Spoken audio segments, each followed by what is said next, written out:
বল বল বল। মাইয়ার শ্বশুর বাড়ি বরিশাল আইসা অনুভূতি কি আব্বু?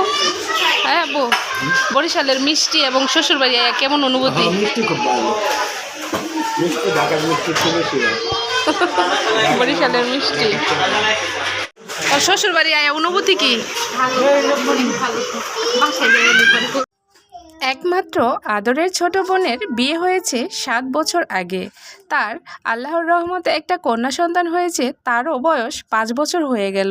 কেন তার শ্বশুরবাড়িতে এই প্রথম যাচ্ছি, এর আগে কেন সবাই মিলে যায়নি, বিস্তারিত থাকছে আজকের ভিডিওতে। আসসালামু আলাইকুম প্রিয় দর্শক, আপনারা সবাই কেমন আছেন? আশা করি ভালো আছেন। আমরাও আল্লাহর অশেষ রহমতে ভালো আছি, আলহামদুলিল্লাহ। দেখুন, একটা মেয়ের জন্মের পরে তার বাবা মার অনেক বেশি আশা আকাঙ্ক্ষা থাকে, আর সে যদি হয় পরিবারের সবার আদরের এবং মিষ্টি ছোট বোন, তার তো কথাই নেই। তো সবারই খুব আশা ছিল ছোট বোনটাকে ধুমধাম করে আমরা সবাই মিলেমিশে এক হয়ে বিয়ে দেব। আর জন্ম মৃত্যু বিয়ে সবই আল্লাহকে নিয়ে, আর সব কিছু রাগ ঘোষা অভিমান সব কিছুই কিন্তু বিয়ে বাড়ি মরা বাড়িতে গিয়ে সব কিছু দেখাশোনা হয়। তো আমাদের সেই আশা ছিল, আমাদেরও বিয়ে হয়েছে মোটামুটি অনুষ্ঠান করে। তো ছোট বোনের, আমার বাবার যেহেতু একমাত্র ছোট মেয়ে এটাই ছিল, তো তারও আশা ছিল খুব ভালো করে বা ভালো মতো করে অনুষ্ঠান করে সবাইকে নিয়ে একসাথে বিয়ে দিবে। তো যেটা আমরা ভাবি সেটা কিন্তু হয় না।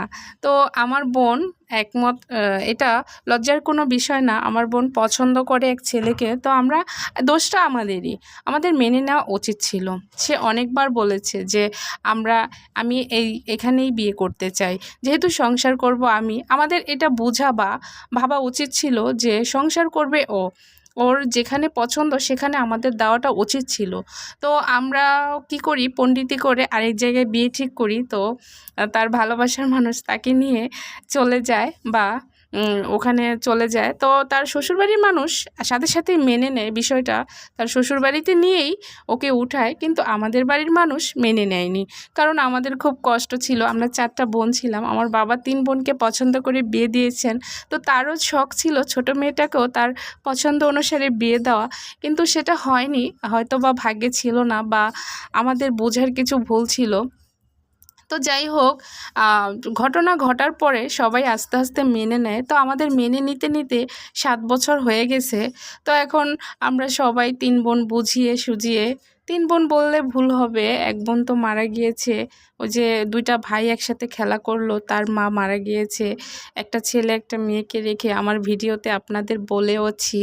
তো ছেলেটা 9 মাসের ছিল, আর মেয়েটা হচ্ছে 7 বছরের। মেয়েটা যেহেতু বড়, মেয়েটাকে আমি নিয়েছি।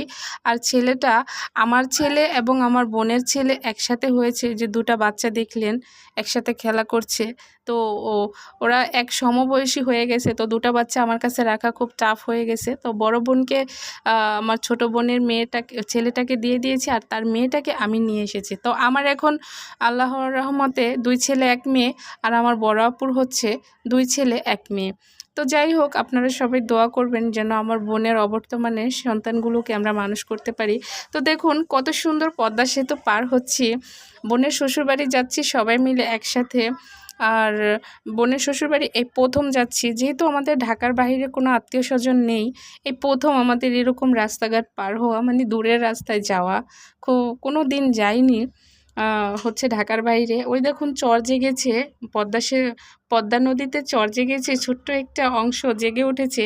তো খুবই সুন্দর প্রাকৃতিক দৃশ্যর সাথে সাথে রাস্তাঘাটের এতটা উন্নতি হয়েছে, মাশাআল্লাহ, না দেখলে বোঝা যায় না বা বুঝতেও পারতাম না। আমি যেহেতু অনেক বেশি দূরে জার্নি করি না বা আত্মীয় স্বজন নেই। তো এখানে নেমেছি, ওদের বাজারটার নাম জানি কি হচ্ছে, আমার মনে নেই, বসির চর নাকি কি জানি বলেছিল, আমার মেবি মনে আসতেছে না।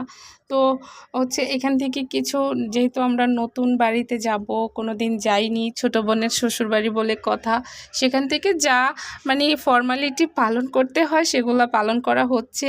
এখান থেকে মিষ্টি কিছু ফল টল, তারপরে হচ্ছে কিছু এমনি মজা টজা নেওয়া হয়েছিল বাচ্চাদের জন্য, যেহেতু বাড়িতে বাচ্চা কাচ্চা ছিল। আর বরিশালের এখান থেকে দোকান থেকে হচ্ছে রসগোল্লা বা মিষ্টি, এগুলো বাবা খেয়ে নিচ্ছে। বাবাকে ওর ছোট বোনের স্বামী বলছে, স্বামী বলতেছে যে একটু খেয়ে দেখুন, ভালো লাগবে। রুটি দিয়ে ওখানকার মানুষ এই মিষ্টিটা খুবই সুন্দর করে খায়। তো আমরা খেয়েছি, পরে এসে খেয়েছি, এখন আজকে বাবা খেয়েছি। আর ছোটো বোনকে জিজ্ঞেস করতেছিলাম যে শ্বশুরবাড়িতে প্রথম এসেছো, তোমার অনুভূতি কী, বা বাবাকেও জিজ্ঞেস করতেছিলাম। ছোট মেয়েকে তো বিয়ে দিবেন না, তো যেমনিই হোক আল্লাপাক ওর রিজিকে রেখেছে, এখানে হয়েছে।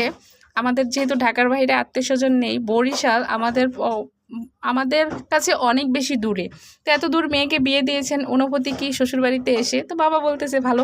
আর আমাদের আস্তে আস্তে রাত হয়ে গেছে, আর আসার পরে পরেই ঝড় শুরু হয়েছে। ঝড়ে এত সুন্দর পাকা আম পড়েছে গাছ থেকে, আমরা সবাই খেয়ে খুব বেশি আনন্দ উপভোগ করতেছি। আস্তে আস্তে রাত হয়ে গেছে, আমাদের রাতের খাবারের চাচিরা ব্যবস্থা করতেছিল, আর এখান থেকে আমরা আম কুড়িয়ে কুড়িয়ে খাচ্ছি, কেউ কেউ এনে দিচ্ছে, আমরা খাচ্ছি আর রিভিউ দিচ্ছি কেমন অবস্থা। আমরা তো দেখে অবাক যে এত সুন্দর আম টাস টাস করে পড়ছে আর খাচ্ছি। তো বিস্তারিত আমি ভিডিওতে 4 দিন ছিলাম, 4 দিনে কী কী মজা করলাম সব কিছু থাকবে, একের পর এক ভিডিও দিব আপনাদের মাঝে। বরিশালের দৃশ্যগুলো আপনাদের মাঝে তুলে ধরবো, আমি কি কি করলাম। গাছ থেকে তাল চুরি, আম চুরি, সব কিছু খেয়ে ফেলেছি আলহামদুলিল্লাহ। মানে কী যে মজা করেছি, সব ভিডিওগুলো আসবে একের পর এক। তো আপনারা সবাই পাশে থেকে আমার চ্যানেলটা সাবস্ক্রাইব করে ভিডিওগুলো দেখবেন।